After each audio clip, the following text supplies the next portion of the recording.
안녕하세요. 제 이름은 이정숙이라고 합니다. 정말 큰일 날 뻔했던 제 이야기 좀 들어주세요. 아침 햇살이 거실 창으로 비스듬히 들어와 뽀얀 먼지를 황금 가루처럼 비추는 시간이었어요. 남편 유정철은 여든의 나이가 무색하게 늘 그랬듯 식탁 의자에 꼿꼿이 앉아 창밖을 내다보고 있었습니다. 하지만 남편의 시선은 마당의 감나무에 머물러 있는 것이 아니라 아마도 수십 년 전의 어느 봄날에 닿아 있었겠지요. 치매라는 병은 남편의 시간을 멋대로 뒤섞어 버렸지만 그래도 아침 식탁에서 저를 마주보고 앉아주는 것만으로도 저는 감사한 마음이 들어요. 여보, 아침 드셔야죠. 오늘 당신 좋아하는 굴비 구웠어요. 저는 노릇하게 구워진 굴비에 가장 큰 살점을 발라 남편의 밥그릇 위에 올려주었습니다. 남편은 잠시 저를 빤히 쳐다보더니 어린아이처럼 헤헤 웃더군요. 정숙이, 당신이 해주는 밥이 세상에서 제일 맛있어. 이렇게 정신이 또렷한 날에는 제 마음에도 환하게 불이 켜지는 것 같아요. 남편의 기억이 온전히 우리와 함께 머물러주는 시간이 조금이라도 더 길었으면 하고 바라게 됩니다. 이 2층짜리 주택은 남편과 제가 평생을 바쳐 일군 소중한 보금자리입니다. 아들 녀석 장가 보내고 손주들 재롱까지 보며 우리의 역사가 고스란히 쌓인 곳이지요. 이제는 널찍한 집이 텅 빈 것처럼 느껴질 때도 있지만 남편과 저, 단둘이서 서로를 의지하며 보내는 이 고요한 시간이 저는 참 소중합니다. 남편은 숟가락을 들었지만 밥그릇이 아닌 국그릇으로 가져가 헛손질을 하고 있었어요. 저는 말없이 남편의 손을 잡아 밥그릇 위로 옮겨주었습니다. 이런 일은 이제 일상이 되었어요. 속상하거나 슬프기보다는 그저 챙겨줘야 할 내 사람이라는 생각뿐입니다. 남편이 식사를 하는 동안 저는 부지런히 집안을 둘러보았어요. 어제 닦은 마루는 반질반질 윤이 났고 거실 장식장 위에 가족 사진 속 아들 내외와 손주들은 환하게 웃고 있었지요. 특히 며느리 구소은은 어찌나 싹싹하고 애교가 많은지 주변에서는 다들 저보고 며느리 복 하나는 타고났다고들 했어요. 한 달 전까지 남편을 돌봐주던 요양보호사가 그만뒀을 때도 며느리는 자기가 더 자주 들여다보겠다며 저를 안심시켰습니다. 어머니, 박 선생 그만둬서 섭섭하시죠? 그래도 걱정 마세요. 제가 있잖아요. 아버님은 제가 확실히 챙길게요. 그렇게 말하며 제 어깨를 주무르던 며느리의 얼굴이 떠올라 저도 모르게 희미한 미소를 지었습니다. 그래도 아들 하나, 며느리 하나는 참 잘 얻었다는 생각에 마음이 든든했지요. 남편이 식사를 거의 마칠 무렵 저는 약을 챙기기 위해 부엌으로 향했습니다. 혈압약, 당뇨약, 그리고 기억력에 좋다는 약까지. 알록달록한 약들을 순서대로 정리해 물과 함께 남편 앞에 놓아주었어요. 자, 이제 약 먹을 시간이에요. 이거 다 먹어야 오늘 나랑 화투도 치고 그러죠. 남편은 약을 먹기 싫어하는 아이처럼 입을 꾹 다물었지만 화투 이야기에는 귀가 솔깃했는지 금세 입을 벌렸습니다. 그렇게 남편에게 약을 먹이고 식탁을 정리하고 있을 때였어요. 고요한 집안을 가르며 전화벨이 요란하게 울리기 시작했습니다. 저는 무심코 수화기를 들었어요. 며느리인가 아니면 경로당 친구인가. 여보세요? 어르신. 저예요. 박선영이에요. 수화기 너머에서는 한 달 전 그만둔 요양보호사 박선영 씨의 다급한 목소리가 들려왔습니다. 숨이 턱까지 차오른 듯 금방이라도 울음이 터질 것 같은 목소리였어요. 박 선생, 오랜만이네. 무슨 일이야, 그렇게 숨이 차? 어르신, 지금 혹시 집에 계세요? 지금 누구 문 열어주거나 하시면 절대 안 돼요. 뭐, 그게 무슨 소리야? 집에 나랑 영감이랑 둘뿐인데. 저는 박 선생의 격앙된 목소리에 심장이 쿵 하고 내려앉는 기분이었습니다. 평소 차분하고 조용하던 그녀의 모습과는 너무나도 달랐기 때문이에요. 제가 지금 볼 일이 있어서 어르신 댁 앞을 지나가고 있었거든요. 그런데 집 앞에 이상한 남자들이 여러 명 서성거리고 있어요. 딱 봐도 인상이 너무 안 좋아요. 계속 집을 쳐다보면서 자기들끼리 뭐라고 심각하게 이야기하고 있다고요. 이상한 남자들이라니 잘못 본 거 아니야? 아니에요, 어르신. 제가 똑똑히 봤어요. 혹시라도 누가 벨 누르거나 문 두드려도 절대 열어주시면 안 돼요. 아셨죠? 제가 일단 경찰에 신고부터 할게요. 박선영 씨는 그 말을 끝으로 황급히 전화를 끊었습니다. 저는 멍하니 수화기를 들고 서 있었어요. 귓가에서는 제 심장이 쿵쿵거리는 소리가 천둥처럼 울렸습니다. 남편은 제가 전화를 받는 동안 꾸벅꾸벅 졸기 시작했어요.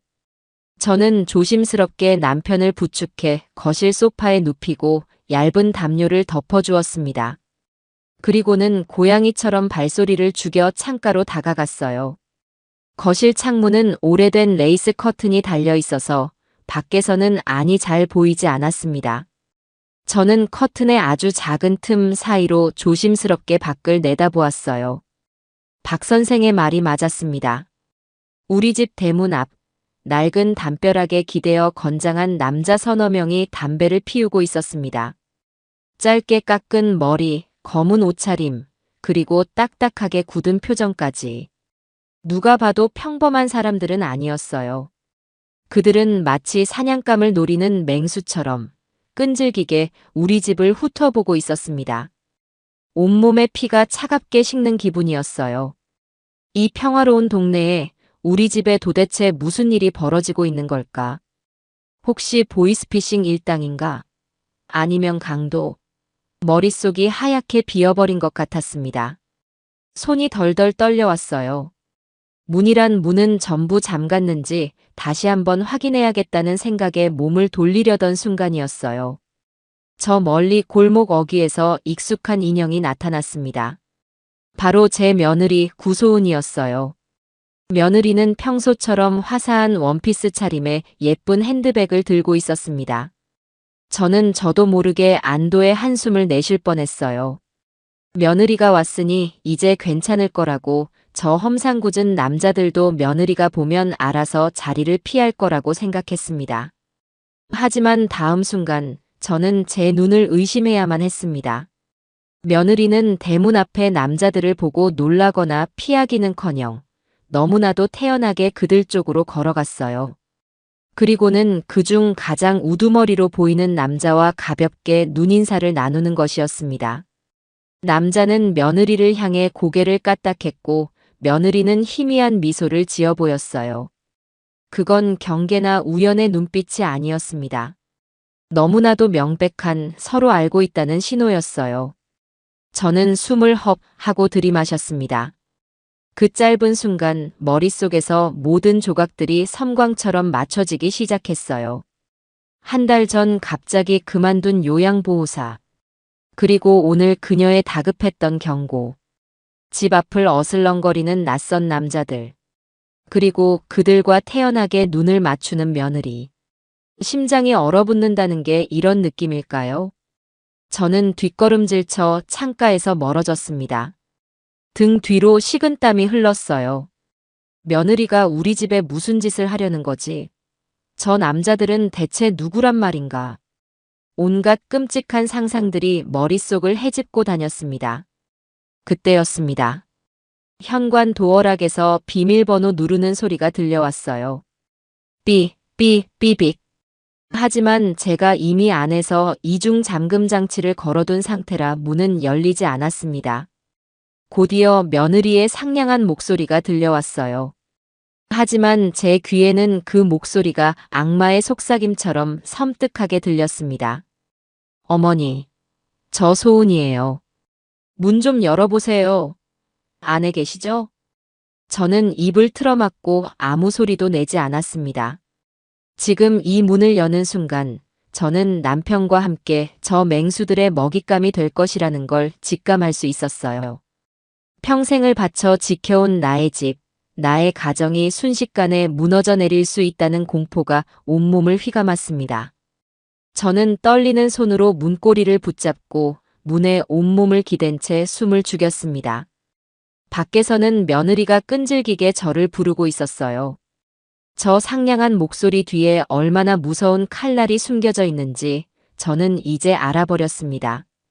평화롭던 저의 일상은 바로 오늘, 이 순간을 기점으로 완전히 산산조각 나버린 것이었어요.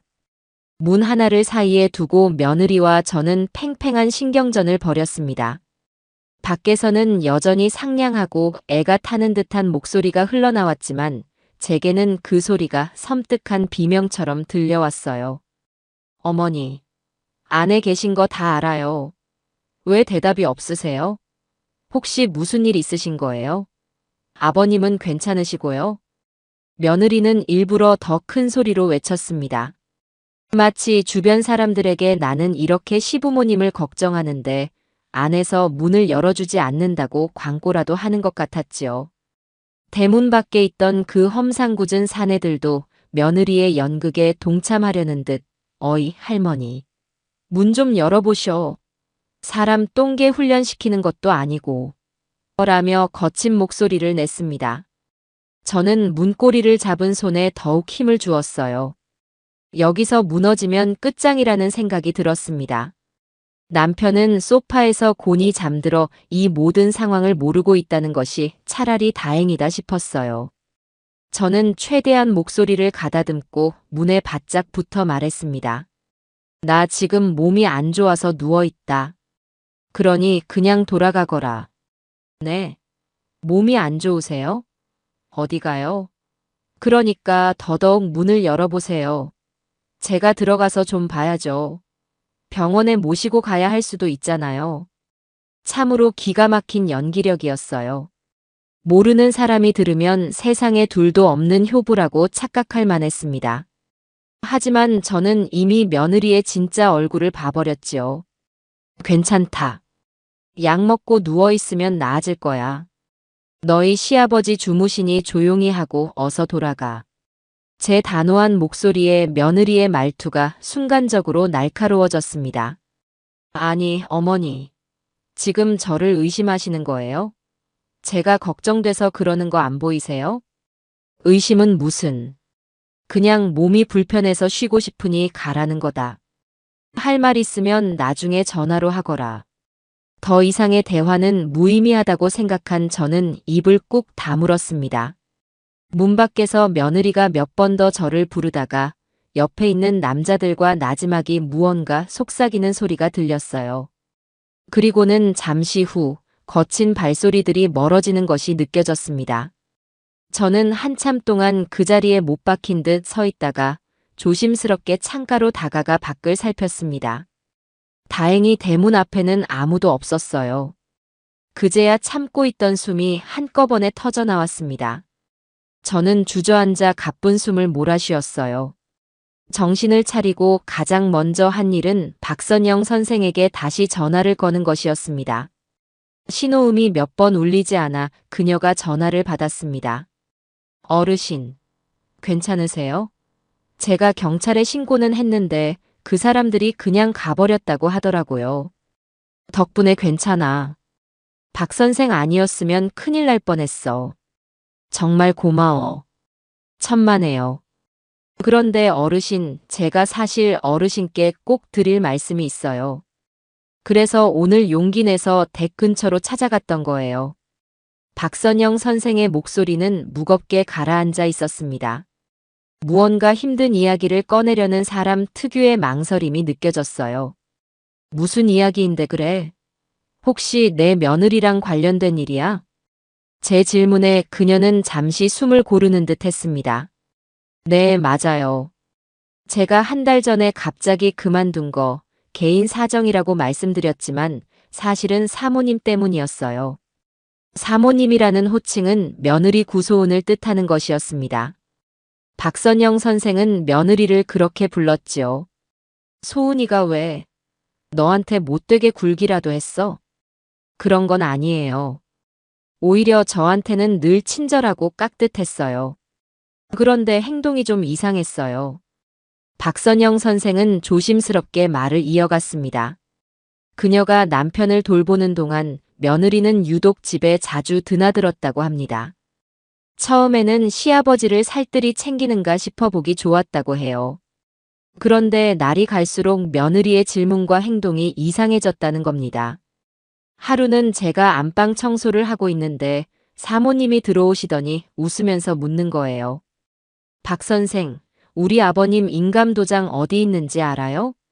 중요한 서류에 찍을 때가 있는데 어머님은 자꾸 까먹으셔서요 하고요. 저는 당연히 모른다고 했죠.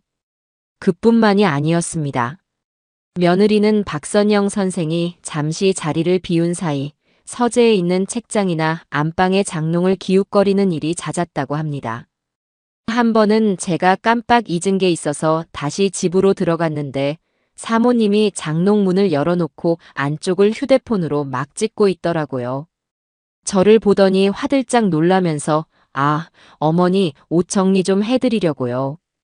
좀이 슬었나 해서요 하고 둘러대는데 얼굴이 빨갛게 달아올라 있었어요. 그 말을 듣는 순간 제 머릿속에 경고등이 번쩍 켜졌습니다. 안방 장롱 깊숙한 곳, 제 혼수품이었던 낡은 오동나무 상자. 그 안에는 이 집의 집문서를 비롯한 온갖 중요한 서류들이 들어 있었습니다. 그리고 결정적으로 제가 그만두기로 마음먹은 날이 있었어요. 그날은 어르신께서 경로당에 가시고 안 계셨는데 사모님이 갑자기 저한테 봉투를 하나 불쑥 내미는 거예요. 꽤 두툼했어요. 그러면서 하는 말이 박 선생, 앞으로 나 좀 도와줘요. 아버님 통장이나 집문서 같은 거 어디 있는지 알아봐 주면 내가 이거 10배로 챙겨줄게요. 다 우리 가족 잘 되자고 하는 일이니까 라고 속삭이더라고요. 박선영 선생의 목소리가 떨리고 있었습니다. 저는 너무 무서웠어요. 이건 아니다 싶어서 도저히 여기서 더 일할 수가 없었어요. 그래서 개인 사정이 생겼다고 거짓말하고 그만둔 거예요. 그동안 계속 마음에 걸렸는데 오늘 댁 앞에 험악한 사람들이 사모님이랑 같이 있는 걸 보고 더는 안 되겠다 싶어서. 죄송해요, 어르신. 진작 말씀드렸어야 했는데. 아니야, 아니야. 지금이라도 말해줘서 정말 고마워. 너는 아무 잘못 없어. 오히려 위험한 일을 나한테 알려준 은인이지. 저는 떨리는 목소리로 그녀를 안심시키고 전화를 끊었습니다. 온몸에 소름이 돋고 등줄기에서는 식은땀이 흘렀어요. 저는 곧장 안방으로 달려가 장롱문을 활짝 열었습니다. 그리고 가장 깊숙한 곳, 겹겹이 쌓인 묵은 이불들 밑에 숨겨둔 오동나무 상자를 꺼냈습니다. 심장이 발소리처럼 크게 쿵쾅거렸어요. 떨리는 손으로 상자 뚜껑을 열었습니다. 상자 안에는 낡은 앨범과 남편이 젊었을 때 써준 연애 편지, 그리고 비단 보자기에 곱게 싼 봉투가 들어 있었습니다. 늘 그 자리에 있던 것들이었어요. 저는 마른 침을 삼키며 비단 보자기를 풀고 안에 있던 누런 대봉투를 꺼냈습니다. 봉투 위에는 등기권리증이라는 글자가 선명하게 박혀 있었어요. 하지만 봉투를 손에 쥔 순간 무언가 위화감이 느껴졌습니다. 원래의 집문서는 세월의 흔적이 묻어 종이가 조금 바래고 부드러웠는데 이건 너무나도 빳빳하고 매끄러웠어요. 저는 불안한 마음으로 봉투 안에 서류를 꺼냈습니다. 제 눈앞에 나타난 것은 진짜 집문서가 아니었습니다. 그것은 진짜와 거의 흡사하게 만들어진 컬러 복사본이었습니다. 언뜻 보면 속아 넘어갈 만큼 정교했지만 자세히 보니 종이의 질감이나 인쇄된 글자의 미세한 번짐이 진짜와는 달랐어요. 누군가 진짜를 훔쳐가고 그 자리에 이 가짜를 넣어둔 것이 틀림없었습니다.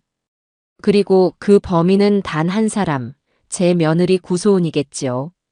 저는 차갑게 식어버린 가짜 집문서를 손에 든 채 그 자리에 망연자실하게 서 있었습니다. 며느리의 상냥한 미소 뒤에 이렇게 시커먼 탐욕이 숨겨져 있을 줄은 꿈에도 몰랐어요. 남편의 재산을, 우리가 평생을 바쳐 이룩한 이 집을 통째로 삼키려는 며느리의 계략이 안개처럼 제 눈앞에 펼쳐지는 듯 했습니다. 오늘 대문 앞에 서성이던 그 험악한 남자들은 아마도 며느리가 이 집을 처분하기 위해 끌어들인 사람들이겠지요. 제가 만약 박선영 선생의 전화를 받지 못하고 며느리에게 문을 열어주었다면 지금쯤 저는 남편과 함께 어디론가 꼼짝없이 끌려가고 있었을지도 모릅니다. 온몸이 부들부들 떨렸지만 눈물은 나오지 않았습니다. 대신 차가운 분노가 머리끝까지 차올랐어요. 이정숙, 정신 차려라. 여기서 주저앉으면 모든 것을 빼앗긴다. 평생을 순하고 착하게만 살아왔지만 내 것을 지키기 위해서라면 이제 악착같이 싸워야 했습니다. 저는 가짜 집문서를 원래 있던 자리에 조심스럽게 넣어두고 상자를 다시 장롱 깊숙한 곳에 밀어 넣었습니다. 아무것도 모른다는 듯이 평소와 똑같이 행동해야 했어요. 이제부터는 전쟁의 시작이었습니다. 제 인생을 통째로 건 아주 길고 지독한 싸움이 될 것이었습니다. 그날 이후 저는 집안의 모든 문단속을 철저히 하고 낯선 번호로 걸려오는 전화는 일절 받지 않았습니다. 며느리는 그 후로도 몇 번이나 전화를 걸어왔지만 저는 받지 않았어요. 무슨 낯으로 제게 또 전화를 하는 건지 그 뻔뻔함에 혀를 내두를 지경이었습니다. 그렇게 며칠간 불안한 평화가 이어졌습니다. 남편은 아무것도 모른 채 저와 화투를 치고 마당을 산책하며 평소와 다름없는 하루를 보냈어요. 저는 그런 남편의 모습을 보며 마음을 굳게 다잡았습니다. 무슨 일이 있어도 이 사람과 이 집은 내가 지켜내야 한다고. 그러던 주말 오후 결국 올 것이 오고야 말았습니다. 현관 벨이 울렸고 인터폰 화면에는 며느리와 아들 녀석의 얼굴이 나란히 비치고 있었어요. 아들의 표정은 어둡고 굳어 있었고 며느리는 금방이라도 울음을 터뜨릴 것처럼 눈가가 빨개져 있었습니다. 저는 잠시 망설이다가 결국 문을 열어주었습니다. 아들까지 함께 온 이상 마냥 피할 수만은 없는 노릇이었어요. 아들 유성민은 집에 들어서자마자 저를 다그치듯 물었습니다. 엄마, 도대체 어떻게 된 거예요? 왜 소은이 전화를 그렇게 안 받아요? 집사람이 엄마 걱정돼서 며칠 동안 잠도 제대로 못 잤어요. 며느리는 아들의 팔을 잡고 고개를 푹 숙인 채 어깨를 들썩이며 우는 척을 하고 있었습니다. 저는 그 가증스러운 모습의 속에서 천불이 났지만 애써 태연한 표정을 지으며 말했어요. 몸이 계속 좋지 않아서 그랬다. 전화 받을 기운도 없었어. 몸이 안 좋으시면 병원을 가셨어야죠. 문은 왜 그렇게 굳게 잠그고 계셨어요? 소은이가 그날 엄마 보려고 왔다가 얼마나 놀랐는지 알아요? 아들은 완전히 며느리의 말만 믿고 저를 몰아세우고 있었습니다. 제 속도 모르고 아내 편만 드는 아들을 보니 서운함을 넘어 배신감마저 느껴졌어요. 내가 내 집 문을 잠그는데 이유라도 있어야 하니? 그리고 그날 네 아내 혼자 온 게 아니지 않더냐? 제 말에 며느리의 어깨가 움찔하는 것이 보였습니다. 아들은 의아한 표정으로 며느리를 쳐다보았어요. 혼자 온 게 아니라니 그게 무슨 말이에요? 며느리는 기다렸다는 듯이 눈물을 닦아내며 말을 받았습니다. 어머니, 정말 오해세요. 그날 제가 아는 분 이삿짐 센터 하시는 분들께 음료수라도 드리려고 잠시 이야기 나눈 것뿐이에요. 마침 이 근처에서 일하고 계셨거든요. 그걸 보시고 오해하신 거예요. 참으로 준비성이 철저한 거짓말이었어요. 아들은 금세 그 말을 믿는 눈치였습니다. 꺼봐요, 엄마. 엄마가 요즘 너무 예민하신 거 아니에요? 집사람이 아버지 재산 관리 좀 편하게 하려고 이것저것 알아보는 걸 가지고 뭘 그렇게 나쁘게만 보세요. 다 우리 편하자고 하는 일이잖아요. 우리가 아니라 너희겠지. 저는 차마 입 밖으로 나오지 않는 말을 속으로 삼켰습니다. 아들 녀석은 이미 며느리에게 단단히 홀려 무엇이 옳고 그른지 판단할 능력조차 잃어버린 듯 했습니다. 더 이상 이 문제로 옥신각신해봤자 저만 불리해질 뿐이었어요. 저는 화제를 돌렸습니다. 그래, 알겠다.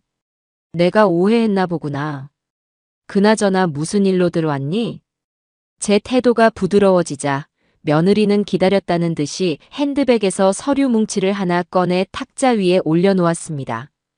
어머니, 다름이 아니라 이것 때문에 왔어요. 서류의 맨 위에는 성년 후견 개시 심판 청구서라는 글자가 큼지막하게 박혀 있었습니다. 심장이 철렁 내려앉았어요. 이게 뭐냐? 아버님 때문에요. 요즘 부쩍 더 깜빡깜빡하시고 혼자서는 아무것도 못하시잖아요. 앞으로 병원 일이나 재산 문제 같은 걸 처리하려면 법적으로 후견인이 지정되어 있어야 편해요. 그래서 제가 아버님 후견인 신청을 하려고요. 여기 아버님 도장만 찍어주시면 돼요.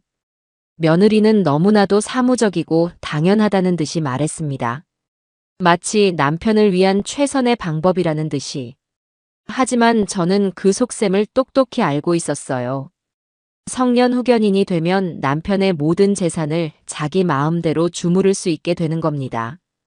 저를 완전히 배제하고 남편을 무능력자로 만들어 모든 것을 빼앗으려는 수작이었어요.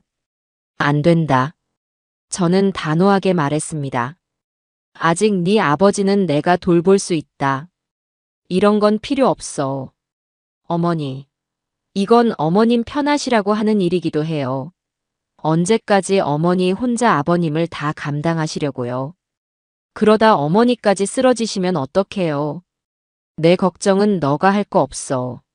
네 아버지는 내가 책임진다. 그러니 그 서류 가지고 당장 돌아가. 제 완강한 태도에 며느리의 얼굴에서 미소가 사라졌습니다. 그녀는 차가운 눈으로 저를 쏘아보며 말했어요. 어머니, 혹시 어머니까지 이상해지신 거 아니에요? 요즘 들어 행동도 이상하시고 사람을 무조건 의심부터 하시고요. 이러시면 제가 아버님뿐만 아니라 어머님 후견인 신청까지 같이 해야 할지도 몰라요.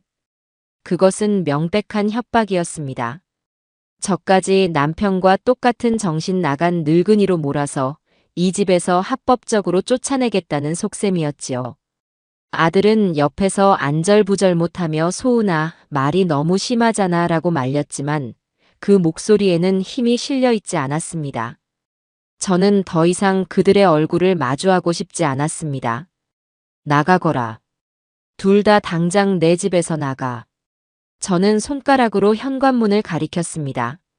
며느리는 분을 사귀지 못하는 표정으로 서류를 다시 핸드백에 구겨 넣고는 획 돌아서 나가버렸어요. 아들은 제게 엄마 나중에 다시 이야기해요라는 말만 남기고 아내의 뒤를 쫓아갔습니다. 집에는 다시 저와 잠든 남편만이 남았습니다. 저는 온몸에 힘이 쭉 빠져 소파에 주저앉았어요. 이제 며느리는 저까지 위협하기 시작했습니다. 법인이 서륜이 하는 것들로 저를 옥죄어 오고 있었어요. 이대로 가만히 앉아서 당하고 있을 수만은 없었습니다. 증거가 필요했어요. 며느리의 만행을 세상에 증명할, 빼도 박도 못할 증거 말입니다. 그때 제 눈에 거실 장식장 위에 놓인 낡은 탁상시계가 들어왔습니다. 몇 년 전 손주 녀석이 자기 방에서 쓰던 것을 버리려고 하기에 제가 아까워서 가져다 놓은 것이었어요. 문득 예전에 텔레비전에서 보았던 장면 하나가 머릿속을 스쳐 지나갔습니다. 아주 작은 몰래카메라를 일상용품 안에 숨겨서 증거를 잡는 그런 내용이었지요. 그래, 바로 이거다. 저는 곧바로 컴퓨터를 켜고 인터넷 쇼핑몰을 뒤지기 시작했습니다. 요즘 세상이 얼마나 좋은지 시계나 액자, 심지어 화재 경보기 모양을 한 소형 녹화 장치들이 셀 수 없이 많더군요. 저는 그 중에서 지금 거실에 있는 시계와 가장 비슷하게 생긴 것으로 골라 주문했습니다. 겉보기에는 평범한 전자시계지만 고화질로 영상과 소리를 녹화하고 움직임이 있을 때만 촬영되는 기능까지 있었어요. 가격은 조금 비쌌지만 제 인생과 재산을 지키는 일에 비하면 아무것도 아니었지요. 이틀 뒤 택배가 도착했습니다. 저는 남편이 낮잠을 자는 틈을 타 조심스럽게 포장을 뜯고 새 시계의 사용법을 익혔습니다. 생각보다 조작은 간단했어요. 그리고는 낡은 시계와 새 시계를 아무도 모르게 바꿔치기 했습니다. 이제 거실에서 일어나는 모든 일은 저의 눈과 귀가 되어줄 이 시계 안에 고스란히 기록될 것이었습니다. 저는 시계의 렌즈가 거실 소파와 현관 쪽을 가장 잘 비추도록 각도를 조절해 놓았어요. 이제 며느리가 어떤 흉계를 꾸미든 어떤 연극을 하든 저는 모든 것을 지켜볼 수 있게 되었습니다.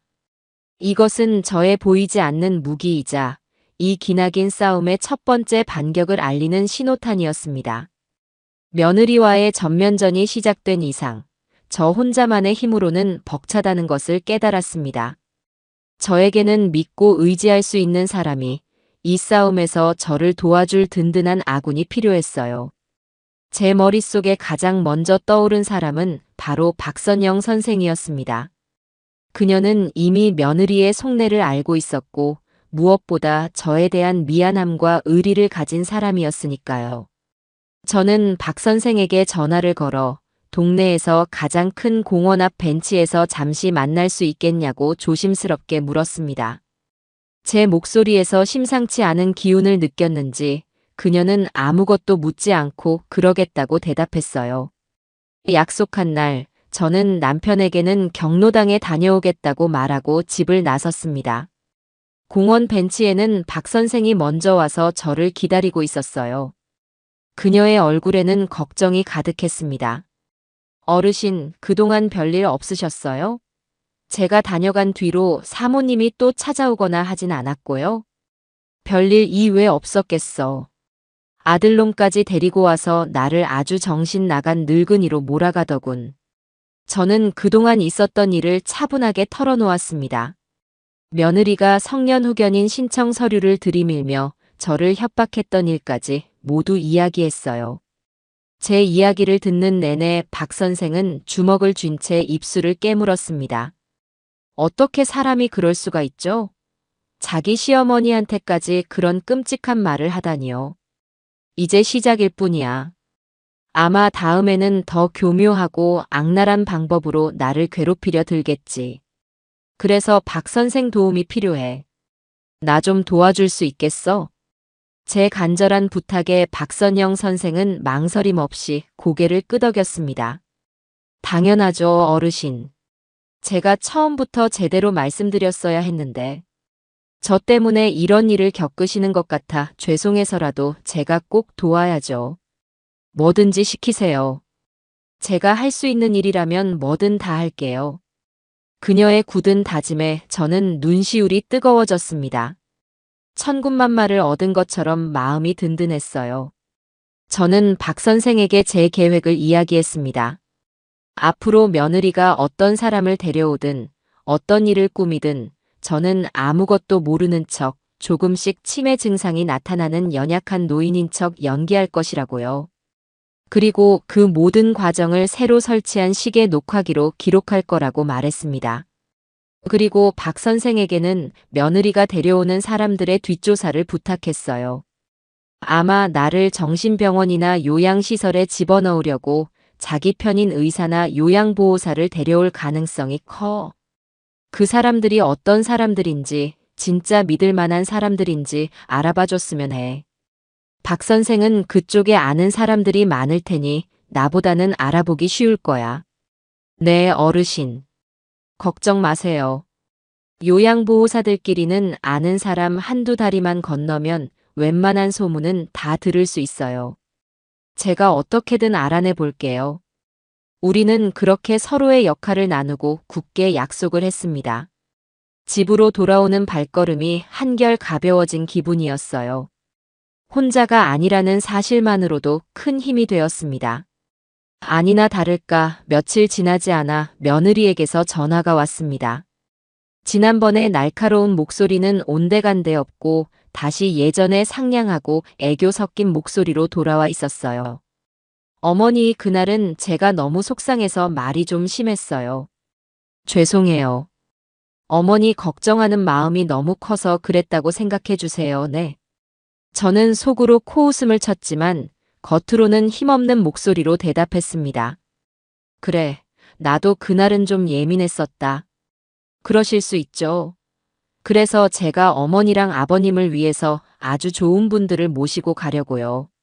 아버님 상태를 전문적으로 봐주실 의사 선생님이랑 새로 오실 요양보호사 선생님인데 정말 실력 있고 좋으신 분들이에요. 제가 겨우 시간 맞춰서 예약했어요. 내일 오후에 같이 찾아뵈어도 될까요? 올가미가 드디어 모습을 드러내는 순간이었습니다. 저는 기다렸다는 듯이, 그리고 마지못해 허락한다는 듯이 대답했어요. 그러려무나.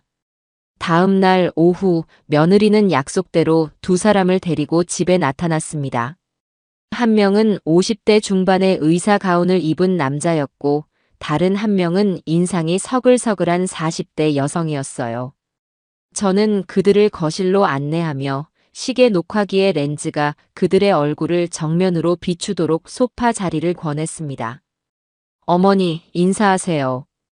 이쪽은 김영철 원장님이시고 이쪽은 새로 아버님 돌봐주실 이순자 선생님이세요. 며느리의 소개에 김 원장이라는 남자는 거만한 표정으로 저를 위아래로 훑어보았습니다. 그리고는 남편에게 다가가 눈꺼풀을 뒤집어 보고 청진기를 가슴에 대보는 등 아주 형식적인 진찰을 시작했어요. 할아버님, 오늘 날짜가 며칠인지 아시겠어요? 여기가 어디인지는 아시고요? 남편은 낯선 사람의 등장에 불안한 듯 제 뒤로 숨으려고만 할 뿐 아무 대답도 하지 않았습니다. 김 원장은 고개를 절레절레 저으며 혀를 찼어요. 상태가 생각보다 심각하군요. 이 정도면 중증 치매라고 봐야 합니다. 가정에서 돌보는 데는 한계가 있어요. 전문적인 시설에 입소해서 24시간 관리를 받는 게 시급해 보입니다. 그의 진단은 불과 5분도 채 걸리지 않았습니다. 너무나도 성급하고 단정적인 결론이었어요. 옆에 있던 며느리는 어머, 원장님. 정말 그 정도예요? 라며 호들갑을 떨었고 새로 온 요양보호사라는 이순자 씨는 안타깝다는 표정으로 저를 바라보았습니다. 어르신 혼자서 정말 힘드셨겠어요. 이제부터는 제가 아버님 잘 모실게요. 시설 입소하시는 것도 저희가 다 알아봐 드릴 수 있으니 너무 걱정 마세요. 그들은 한통속이 되어 저를 압박했습니다. 마치 제가 남편을 힘들게 하는 무책임한 아내라도 되는 것처럼 몰아갔고 시설 입소만이 유일한 해결책인 것처럼 떠들어댔어요. 저는 아무 말도 하지 않았습니다. 그저 기력이 없고 모든 것을 체념한 늙은이처럼 고개만 푹 숙이고 있었어요. 제 모든 연약한 모습과 그들의 자신만만한 대화는 시계 녹화기 안에 차곡차곡 쌓여가고 있었습니다. 그들이 돌아간 뒤 저는 곧바로 박선영 선생에게 전화를 걸어 그들의 이름과 인상착의를 알려주었습니다. 김영철 원장이랑 이순자 요양보호사. 알았어요, 어르신. 제가 아는 인맥총동원에서 한번 알아볼게요. 조금만 기다려주세요. 그리고 그날 밤 박 선생에게서 다시 전화가 걸려왔습니다. 그녀의 목소리는 분노로 떨리고 있었어요. 어르신, 제가 알아봤어요. 정말 기가 막혀서. 그 김영철이라는 사람, 신경과 의사는 맞지만 몇 년 전에 의료사고로 면허가 정지됐던 사람이에요. 지금은 정식으로 병원 운영도 못하고 돈 받고 허위 진단서나 떼주는 브로커 노릇을 하고 있대요. 업계에서는 아주 질 나쁘기로 유명한 사람이라고요. 그럼 그 이순자라는 여자는? 그 여자도 마찬가지예요. 예전에 일하던 요양원에서 어르신들을 자꾸 이상하고 비싼 시설로 옮기라고 부추겨서 알선료를 챙기다가 걸려서 잘린 전적이 있더라고요. 지금은 자격도 없이 그 김영철 같은 브로커 밑에서 일하면서 환자들을 요양시설로 보내고 소개비를 챙기는 일을 한대요. 한마디로 둘 다 사기꾼이나 마찬가지인 사람들이에요. 박선영 선생의 말을 듣는 순간 저는 분노보다도 차가운 안도감을 느꼈습니다. 이제 며느리의 범죄 행각을 증명할 또 하나의 확실한 증거가 확보된 것이니까요. 그녀는 남편과 저를 속이기 위해 사기꾼 의사와 불량 요양보호사까지 끌어들인 겁니다. 이 모든 대화 내용을 녹음해두길 정말 잘했다는 생각이 들었어요. 저는 전화기 너머의 박 선생에게 몇 번이고 고맙다고 말했습니다. 이제 저의 편에는 진실이라는 가장 강력한 무기가 함께하고 있었습니다. 며느리가 파놓은 함정은 이제 그녀 자신을 옥죄는 덫이 될 것이었습니다. 며칠 뒤 며느리는 마치 아무 일도 없었다는 듯이 명랑한 목소리로 전화를 걸어왔습니다. 저는 이제 그 목소리만 들어도 등골이 서늘해지는 기분이었지만 애써 내색하지 않고 침착하게 전화를 받았어요. 어머니, 저 소은이에요. 지난번에 오셨던 김영철 원장님 기억나시죠? 그분이 아버님 상태를 보시더니 큰 병원에서 정밀 검사를 한번 받아보는 게 좋겠다고 하시더라고요. 그래서 제가 수소문해서 우리나라에서 치매 관련해서 제일 유명하다는 대학병원 교수님으로 예약을 잡아놨어요. 며느리는 자기가 얼마나 대단한 일을 해냈는지 자랑이라도 하듯 신이 나서 떠들어댔습니다. 그 사기꾼 의사와 한통속이라는 것을 뻔히 아는데도 저렇게 천연덕스럽게 거짓말을 늘어놓는 모습에 혀가 내둘러질 지경이었어요. 그 녀석의 속셈은 뻔했습니다. 자기들과 말이 통하는 병원으로 남편을 데려가 어떻게든 의사결정 불가 상태라는 진단서를 받아내려는 것이겠지요. 그걸 근거로 성년 후견인 신청을 밀어붙일 계획일 겁니다. 저는 잠시 머뭇거리는 척 힘없는 목소리로 연기했습니다. 큰 병원까지 갈 필요가 있을까? 영감도 낯선 데 가면 불안해하고 나도 기운이 없는데. 어머니, 그러니까 제가 다 모시고 가겠다는 거 아니에요. 가만히 차에 앉아만 계시면 돼요. 다 아버님 건강을 위해서 그러는 건데 어머니가 이렇게 협조를 안 해주시면 제가 너무 힘들어요. 며느리는 금세 서운하다는 듯이 목소리를 깔았습니다. 저를 이기적이고 고집센 늙은이로 몰아가는 데는 아주 선수였어요.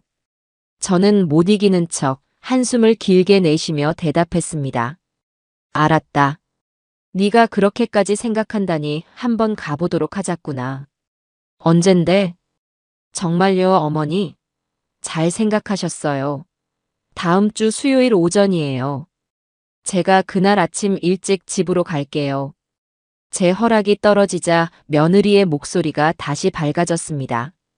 저는 녀석의 계획에 순순히 넘어가는 척 완벽하게 믿기를 문 셈이었지요. 전화를 끊자마자 저는 곧바로 수첩을 펼쳤습니다. 그 안에는 수십 년간 우리 가족의 건강을 돌봐준 동네 내과 원장님의 연락처가 적혀 있었어요. 그분은 단순한 의사가 아니라 남편과 막역한 사이이기도 해서 제가 유일하게 모든 것을 믿고 상의할 수 있는 분이었습니다. 저는 원장님께 전화를 걸어 자초지종을 설명했습니다. 며느리가 남편을 이상한 병원으로 데려가려 한다는 이야기와 성년 후견인 문제까지 모두 털어놓았어요. 제 이야기를 잠자코 듣고 있던 원장님은 깊은 한숨을 내쉬며 말했습니다. 어르신, 정말 큰일 날 뻔하셨습니다. 요즘 그런 식으로 부모 재산을 노리는 자식들 이야기가 심심찮게 들려옵니다. 며느님이 예약했다는 그 병원 절대 가시면 안 됩니다. 거기서 어떤 진단이 나올지 아무도 장담할 수 없어요. 그럼 저는 어떻게 하면 좋겠습니까, 원장님? 제가 어르신 편에서 힘이 되어드리겠습니다. 일단 먼저 움직이셔야 합니다. 제가 아는 대학병원 신경과 교수님 중에 정말 강직하고 실력 있는 분이 계십니다. 제가 그분께 미리 연락을 드려놓을 테니 며느님과 약속한 날보다 먼저 내일이라도 당장 할아버님 모시고 그 병원으로 가서 공식적인 진단과 소견서를 받아두십시오. 우리 쪽에 확실한 기록을 먼저 확보하는 것이 무엇보다 중요합니다. 원장님의 단호하고 명쾌한 조언에 저는 눈앞이 환해지는 기분이었습니다. 역시 저 혼자 끙끙 앓는 것보다 전문가와 상의하길 잘했다는 생각이 들었어요. 저는 원장님께 몇 번이고 고맙다고 인사를 하고 전화를 끊었습니다. 그리고는 곧바로 다음날 외출 준비를 시작했어요. 남편에게는 여보, 우리 내일 오랜만에 시내 구경도 하고 맛있는 것도 사 먹으러 가요라고 둘러댔습니다. 남편은 어린아이처럼 신이 나서 고개를 끄덕였어요. 다음 날 아침, 저는 남편을 데리고 조용히 집을 나섰습니다. 원장님이 연결해준 대학병원은 생각보다 크고 복잡했지만 미리 연락을 받아둔 덕분에 헤매지 않고 곧장 신경과 진료실로 갈 수 있었어요. 그곳에서 만난 교수님은 아주 차분하고 꼼꼼하게 남편의 상태를 살폈습니다. 여러 가지 인지 능력 검사와 문답을 진행했고 저에게는 남편의 평소 생활 습관에 대해 아주 자세하게 물어보았어요. 1시간가량 이어진 긴 진료 끝에 교수님은 최종적인 소견을 말해주었습니다. 할아버님의 경우 현재 중기 치매 소견을 보이는 것이 맞습니다. 기억력 감퇴나 인지 능력 저하가 뚜렷하게 나타나고 있습니다. 하지만 교수님은 말을 이었습니다. 일상생활에서 익숙한 일들을 수행하거나 보호자의 도움을 받아 간단한 의사결정을 하는 데는 아직 무리가 없는 상태입니다. 따라서 현 시점에서 의사결정 완전 불가 상태라고 판단하기는 어렵습니다. 보호자이신 할머님의 건강 상태가 양호하시고 할아버님을 돌볼 의지가 확고하시다면 성년 후견인 지정보다는 한정 후견인 제도를 알아보시거나 지금처럼 가족의 보호 아래 생활하시는 것이 더 안정적일 수 있다는 것이 저의 공식적인 소견입니다. 저는 그 말을 듣고 저도 모르게 눈물이 핑 돌았습니다. 제가 듣고 싶었던 저에게 가장 필요했던 말을 들었기 때문이에요. 저는 교수님께 정중하게 부탁하여 그 내용이 모두 담긴 공식 소견서와 진단서를 발급받았습니다. 이제 제 손에는 며느리의 얄팍한 속임수를 단번에 깨부술 수 있는 가장 강력한 방패가 들려 있었습니다. 집으로 돌아오는 길, 저는 남편의 손을 꼭 잡았습니다. 남편은 병원 가는 길이 힘들었는지 제 어깨에 기대어 잠이 들어 있었어요. 이 사람을 지킬 수 있다는 생각에 저는 조금 더 강해진 기분이었습니다. 그리고 며느리와 약속한 수요일이 되기 바로 전날 오후 제게 또 한 번의 기회가 찾아왔습니다. 저는 2층 제 방에서 뜨개질을 하며 창밖을 내다보고 있었어요. 그런데 골목으로 며느리의 차가 들어오는 것이 보였습니다. 내일 방문을 앞두고 사전 답사라도 온 것일까요? 며느리는 차를 우리 집 대문 앞에 세우고는 내리지 않고 누군가와 심각하게 통화를 하고 있었습니다. 바로 그때였어요. 어디서 나타났는지 며칠 전 보았던 그 험상궂은 남자 둘이 나타나 며느리의 차를 가로막았습니다. 그들은 차 창문을 거칠게 두드리며 소리쳤어요. 운전석에 앉은 며느리는 겁에 질린 표정으로 창문을 조금 내렸습니다. 거리가 조금 있었지만 그들의 대화 몇 마디가 제 귀에 똑똑히 들려왔습니다. 야, 구소은. 돈은 언제까지 준비할 거야? 우리가 마냥 기다려줄 것 같아? 조금만 더 기다려주세요. 내일이면 다 해결돼요. 저 영감탱이 병원에만 집어넣으면 저 집은 제 것이라고요. 그럼 당장. 저는 저도 모르게 숨을 죽이고 주머니에서 휴대폰을 꺼내 들었습니다. 그리고 2층 창문 커튼 뒤에 몸을 숨긴 채 그 광경을 전부 동영상으로 녹화하기 시작했어요. 남자 중 하나는 며느리의 차 보닛을 주먹으로 쾅 내리치며 위협했습니다. 한 번만 더 기회를 주는 거야. 내일까지 해결 안 되면 네 남편이랑 시어미한테 이 모든 사실을 다 까발리고 넌 여기서 못 살아. 알았어? 며느리는 겁에 질려 고개만 미친 듯이 끄덕였습니다. 남자들은 며느리에게 침을 한번 퇴뱉고는 어둠 속으로 사라졌어요. 잠시 후 며느리는 핸들에 얼굴을 파묻고 흐느끼는 듯 하더니 이내 차를 몰고 황급히 골목을 빠져나갔습니다. 저는 녹화 종료 버튼을 누르고 한참 동안 휴대폰 화면을 들여다보았습니다. 제 손안에는 며느리와 사채업자들의 관계, 그리고 그들이 꾸미는 끔찍한 계획의 전말이 담긴 결정적인 증거가 남아 있었어요. 이제야 모든 것이 분명해졌습니다. 며느리는 단순한 탐욕을 넘어 빚에 쪼들려 이성을 잃은 것이었습니다. 저 남자들은 며느리가 고용한 해결사가 아니라 며느리의 목을 조르는 채권자들이었던 겁니다. 저는 그 영상을 조심스럽게 저장해 두었습니다. 이제 함정은 완벽하게 준비되었습니다. 내일 며느리가 제 발로 이 함정 속으로 걸어 들어올 일만 남은 것이었어요. 며느리와의 결전의 날이 밝았습니다. 저는 며느리가 오기 전 이른 아침부터 분주하게 움직였어요. 제게는 이제 변호사의 조언이 절실하게 필요했습니다. 무작정 증거만 들이민다고 해서 이 싸움에서 이길 수 있는 것은 아니었으니까요. 법이라는 것은 저 같은 늙은이에게는 너무나도 복잡하고 어려운 것이었습니다. 다행히 제게는 믿을 만한 구석이 하나 있었어요. 제가 젊었을 때부터 친자매처럼 가깝게 지내던 친구의 아들이 아주 실력 있고 똑똑한 변호사가 되어 있었습니다. 저는 아침 일찍 친구에게 전화를 걸어 다짜고짜 아들 좀 잠시 만나게 해달라고 부탁했습니다. 제 목소리가 얼마나 절박했는지 친구는 아무것도 묻지 않고 아들의 사무실로 찾아가 보라고 일러주었어요.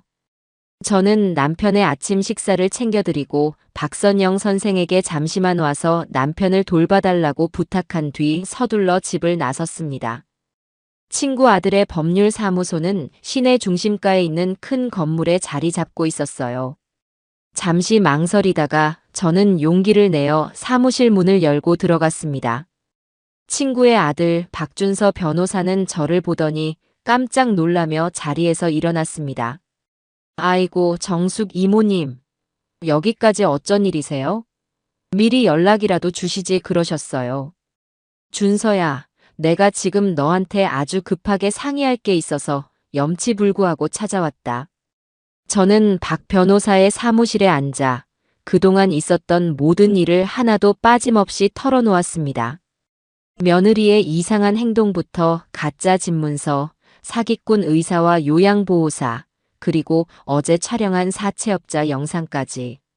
제 이야기가 길어질수록 박 변호사의 표정은 점점 더 심각하게 굳어졌어요. 모든 이야기를 들은 그는 잠시 눈을 감고 생각에 잠기더니 이내 결심한 듯 입을 열었습니다. 이모님, 정말 힘드셨겠습니다. 그리고 정말 잘 대처하셨습니다. 지금 이모님이 모으신 증거들은 아주 강력하고 결정적인 것들입니다. 그의 말에 저는 조금 안심이 되었습니다. 그럼 내가 이제 어떻게 하면 되겠니? 오늘 오후에 며느리가 영감을 병원에 데려가겠다고 올 텐데. 박 변호사는 단호한 목소리로 제게 앞으로의 행동 지침을 알려주었습니다. 우선 가장 중요한 것은 두 분의 재산을 안전하게 보호하는 것입니다. 지금 당장 은행으로 가셔서 대여금고를 하나 만드세요. 그리고 집에 있는 현금, 귀금속, 그리고 가장 중요한 집문서와 인감도장, 두 분의 신분증 원본까지 전부 대여금고에 넣어두십시오. 그리고 두 번째, 오늘 며느리가 오면 순순히 따라 나서는 척하십시오. 하지만 병원에는 절대 들어가지 마세요. 병원 입구에서 갑자기 몸이 안 좋다고 하시거나 다른 핑계를 대서 집으로 돌아오시는 겁니다. 며느리의 계획을 마지막 순간에 무너뜨리는 거죠. 세 번째, 그 과정에서 며느리가 강압적으로 나오거나 거친 말을 하면 휴대폰 녹음 기능을 켜서 모든 것을 기록해 두십시오. 그리고 마지막으로 앞으로는 절대 며느리와 단둘이 상대하지 마시고 무슨 일이든 저와 먼저 상의하셔야 합니다. 그의 조언은 아주 구체적이고 현실적이었습니다. 저는 박 변호사에게 몇 번이고 고개를 숙여 고마움을 표하고 사무실을 나섰습니다. 이제 제가 해야 할 일들이 명확해졌어요. 저는 곧바로 주거래 은행으로 향했습니다. 그리고 박 변호사가 시킨 대로 대여금고를 개설했어요. 집으로 돌아와서는 장롱 깊숙한 곳에 있던 진짜 집문서 원본과 남편과 제 인감도장, 통장들, 그리고 젊었을 때부터 푼푼히 모아두었던 비상금과 낡은 금반지까지 갓나가는 모든 것을 가방에 챙겨 담았습니다. 그리고 다시 은행으로 가 그 모든 것을 차가운 철제 금고 안에 봉인했어요. 이제 우리 집은 며느리가 보기에는 먹음직스러운 과실처럼 보이겠지만 사실은 아무것도 없는 빈 껍데기나 마찬가지였습니다. 모든 것을 지켰다는 생각에 마음이 한결 편안해졌어요. 집으로 돌아와 점심을 먹고 있는데 박선영 선생에게서 전화가 걸려왔습니다. 그녀의 목소리는 흥분으로 가득 차 있었어요. 어르신, 제가 드디어 찾아냈어요. 며느님 아니 구소은 씨가 몰래 운영하는 SNS 계정이요. SNS? 그게 뭐냐? 요즘 사람들이 자기 일상이나 사진 같은 거 자랑하려고 올리는 인터넷 공간 같은 거예요. 그런데 구소은 씨가 친구들만 볼 수 있게 비공개로 만들어 놓은 계정이 있더라고요. 제가 아는 동생의 친구가 구소은 씨랑 아는 사이라서 부탁해서 겨우 들어가 볼 수 있었어요. 그런데 내용이 정말 가관이에요. 박선영 선생은 자기가 본 것들을 줄줄이 읊기 시작했습니다. 며느리의 SNS에는 수백만 원짜리 명품 가방과 해외 여행지에서 찍은 사진, 고급 레스토랑에서 먹은 음식 사진들이 가득했다고 합니다. 누가 봐도 분수에 맞지 않는 사치스러운 생활이었지요. 하지만 더 결정적인 것은 사진과 함께 올린 글들이었습니다. 한두 달 전쯤 올린 글에는 샤넬백, 이 정도는 나에게 주는 선물. 이렇게 써놓고 바로 다음 주에 올린 글에는 지긋지긋한 빚, 언제쯤 청산할 수 있을까? 딱 한 방만 터지면 되는데 라고 적어놨어요. 그리고 가장 최근에는 D-Day, 모든 것이 끝난다. 새로운 인생 시작. 이라는 글과 함께 우리 집 앞에서 찍은 사진을 흐릿하게 올렸더라고요. 그것은 며느리의 범행 동기를 증명하는 완벽한 증거였습니다. 사치와 허영에 빠져 감당할 수 없는 빚을 졌고 그 빚을 해결하기 위해 시부모의 재산을 노린 것이지요. 오늘이 바로 그 D-Day였던 겁니다. 박 선생, 그거 전부 사진으로 찍어서 나한테 좀 보내줄 수 있겠어? 네, 어르신. 지금 바로 캡처해서 다 보내드릴게요. 이걸로 고소할 수 있겠죠? 고소는 물론이고 그 아이 인생에 다시는 새로운 시작 같은 건 없을 거다. 저는 차갑게 말하고 전화를 끊었습니다. 잠시 후 제 휴대폰으로 며느리의 허영과 탐욕이 가득 담긴 사진들이 수십 장 전송되었습니다. 저는 그것들을 전부 컴퓨터에 옮겨 인쇄했어요. 가짜 집문서, 사기꾼 의사 영상, 사채업자 영상, 그리고 이 SNS 증거들까지. 제 손에는 이제 누구도 부인할 수 없는 진실의 칼날들이 차곡차곡 쌓여가고 있었습니다. 저는 그 증거들을 서류 봉투에 담아 제 방에서 가장 안전한 곳에 숨겨두었습니다. 이제 모든 준비는 끝났습니다. 어서 오너라 소은아. 너를 위해 준비한 아주 특별한 무대에 너를 주인공으로 세워줄 시간이 다가오고 있었으니까요. 오후가 되자 며느리는 약속대로 아들 녀석과 함께 집으로 찾아왔습니다. 며느리의 얼굴에는 초조함과 기대감이 뒤섞인 미소가 걸려 있었고 아무것도 모르는 아들은 그저 아버지, 병원 가셔서 검사 잘 받으세요라며 해맑게 웃고 있었어요. 저는 속으로 끓어오르는 분노를 억누르며 마지막으로 아들에게 기회를 주어야겠다고 마음먹었습니다. 이 모든 진실을 알게 된 후에도 제 아들이 과연 저 여자의 편에 설 수 있을지를 제 눈으로 확인해야만 했어요. 잠깐 병원에 가기 전에 성민이 너는 나랑 할 이야기가 좀 있다. 저는 아들의 팔을 붙잡고 제 방으로 이끌었습니다. 며느리가 불안한 눈빛으로 어머니, 지금 가야 늦지 않아요 라며 따라오려고 했지만 저는 차갑게 막아섰습니다. 너는 잠시 거실에서 시아버지 보고 있어라. 내 아들과 나 둘이서만 할 이야기다. 제 단호한 기세에 며느리는 더 이상 아무 말도 하지 못하고 입술만 깨물었어요. 저는 아들을 방으로 데리고 들어가 문을 잠갔습니다. 아들은 어리둥절한 표정으로 저를 바라보았어요. 엄마, 갑자기 왜 그러세요? 무슨 할 말이 있으신데요? 저는 아무 말 없이 미리 준비해둔 서류 봉투를 아들 앞에 꺼내 놓았습니다. 그리고 그 안에서 증거들을 하나씩 아주 천천히 꺼내 보이기 시작했어요. 이게 뭔지 아니? 네 아내가 우리 집 장롱에서 훔쳐간 진짜 집문서 대신 넣어둔 가짜 집문서다. 네. 엄마, 이게 무슨... 그리고 이건 네 아내가 아버지를 정신병원에 집어넣으려고 데려왔던 사기꾼 의사와 불량 요양보호사의 대화가 담긴 영상이다. 내가 거실 시계에 녹화해뒀지.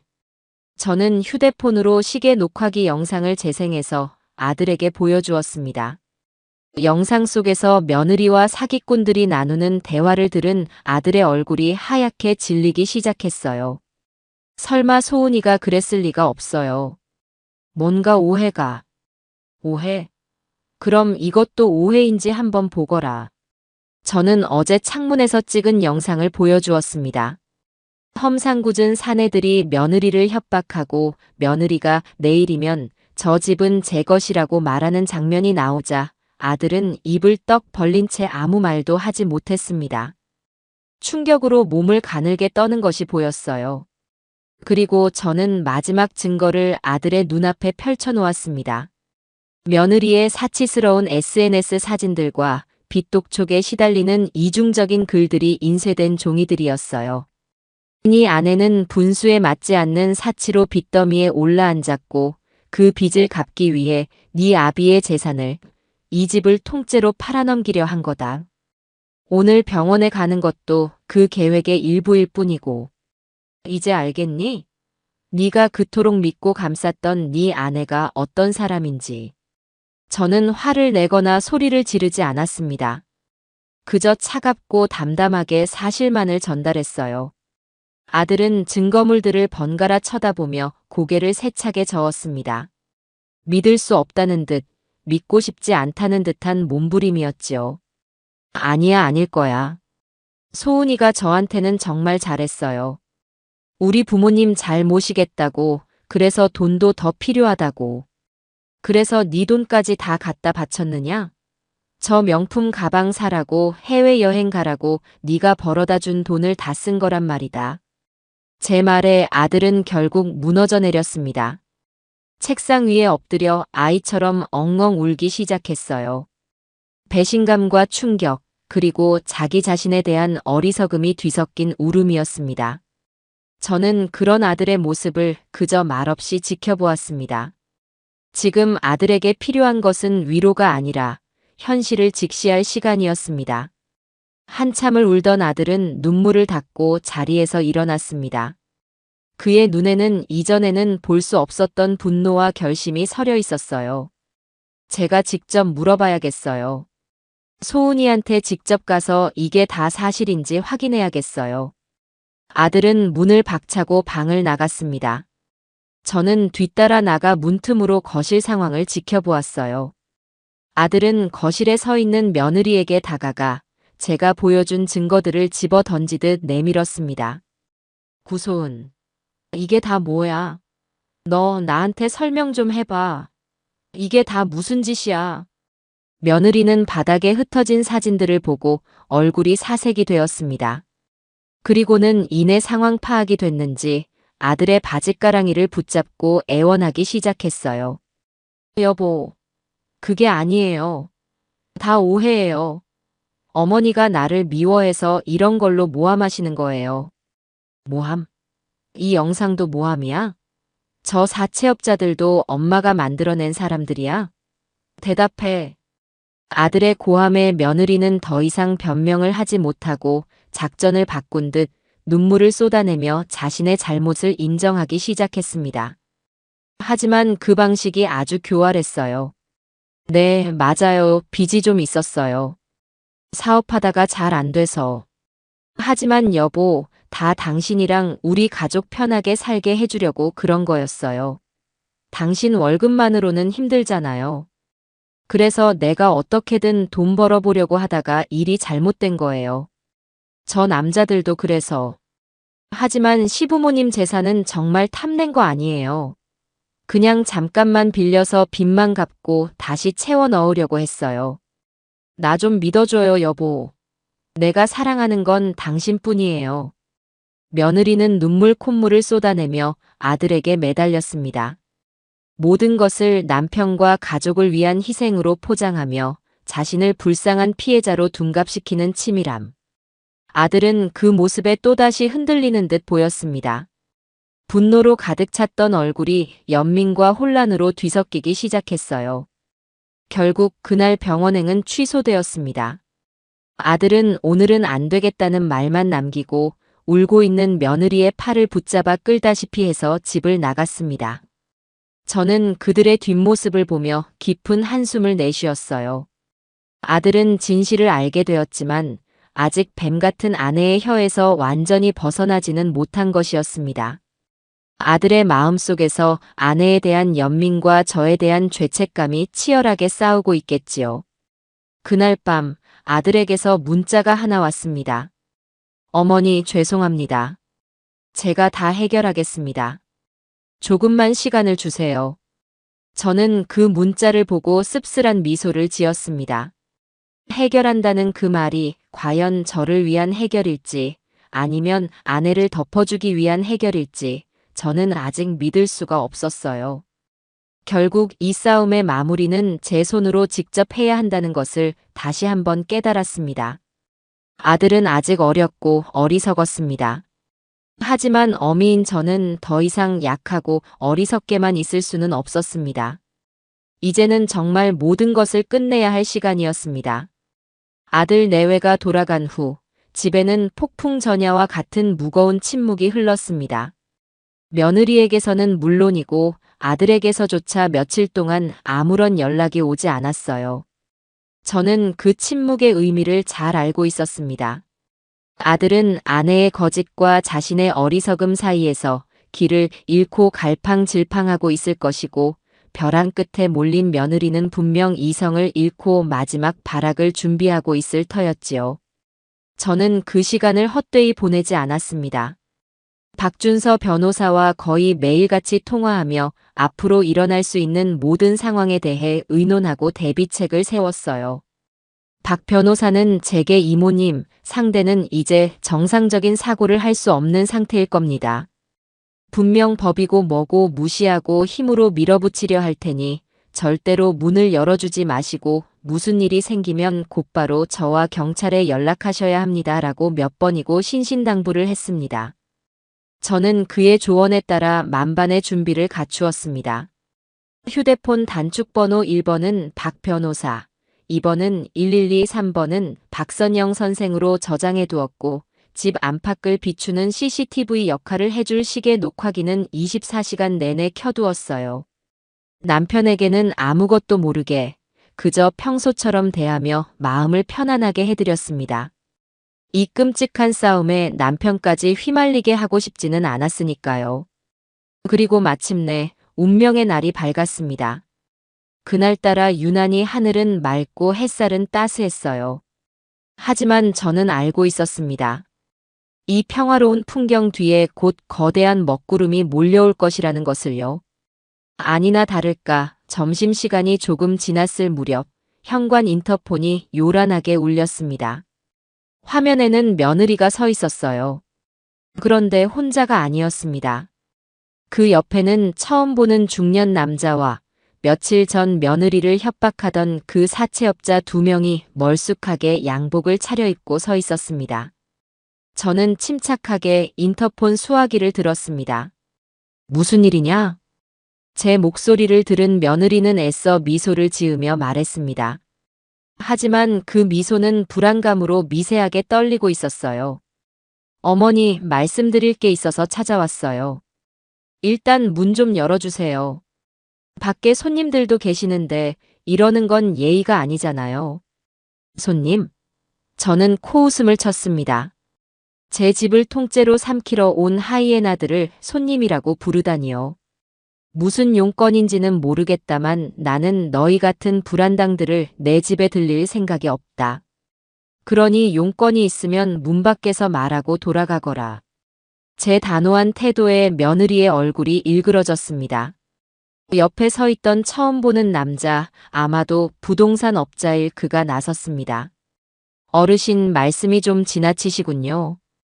저는 이댁의 매매 계약을 중개한 공인중개사입니다. 여기 며느님이신 구소은 씨와 아드님이신 유성민 씨 두 분의 동의를 얻어 옆에 계신 이분들께 집을 팔기로 정식 계약을 마쳤습니다. 이건 합법적인 절차입니다. 그는 서류 가방에서 계약서처럼 보이는 종이를 꺼내 보이며 저를 압박했습니다. 모든 것이 예상대로 흘러가고 있었어요. 이 녀석은 제 아들까지 팔아 아들도 이 계약에 동의한 것처럼 거짓말을 하고 있었습니다. 나는 내 집을 판다고 한 적도 동의한 적도 없다. 니들이 가지고 있는 그 계약서가 바로 사문서 위조의 증거물이겠지. 당신 공인중개사라는 사람이 그런 범죄에 가담하고도 무사할 것 같아? 제 반격에 중개사라는 남자의 얼굴이 살짝 굳었습니다. 그러자 뒤에 서 있던 사채업자 중 한 명이 앞으로 나섰습니다. 양복을 입는다고 해서 그 험악한 인상이 어디 가는 것은 아니더군요. 할머니, 우리가 좋게 말할 때 그냥 문 여는 게 신상에 좋을 겁니다. 우린 이 집을 정당하게 돈 주고 산 사람들이에요. 우리 집에 우리가 들어가겠다는데 무슨 권리로 막는 겁니까? 자꾸 이러시면 우리도 업무 방해로 경찰에 신고하고 강제로 문을 따고 들어갈 수밖에 없어요. 그것은 명백한 협박이었습니다. 며느리는 이제 저들이 사채업자라는 사실조차 숨기지 않고 매수인인 척 연극을 하며 저를 위협하고 있었어요. 저는 인터폰 수화기를 내려놓고 조용히 휴대폰을 들었습니다. 그리고 박 변호사에게 지금 시작되었습니다. 계획대로 하겠습니다라는 문자를 보낸 뒤 곧바로 112 버튼을 눌렀습니다. 수화기 너머의 경찰관에게 지금 저희 집에 수상한 남자들이 찾아와 문을 부수고 들어오려 합니다. 빨리 좀 와주세요라고 최대한 떨리고 다급한 목소리로 신고를 마쳤습니다. 그리고 다시 인터폰을 들었습니다. 마지막으로 경고한다. 10초 안에 내 집 앞에서 사라지지 않으면 내가 경찰을 부를 것이다. 제 말에 며느리가 비웃으며 소리쳤습니다. 어머니야말로 정신 차리세요. 경찰이요? 부르세요. 누가 이기는지 한번 해보자고요. 아버님 재산 처분해서 병원비 되겠다는데 그걸 방해하는 어머니가 과연 정상이라고 할까요? 경찰이 와도 제 편을 들어줄 거예요. 며느리는 완전히 이성을 잃고 악을 쓰고 있었습니다. 그 순간 사채업자 중 한 명이 더는 못 참겠다는 듯 A씨 하는 욕설과 함께 현관문 손잡이를 잡고 거칠게 흔들기 시작했습니다. 쾅, 쾅, 쾅.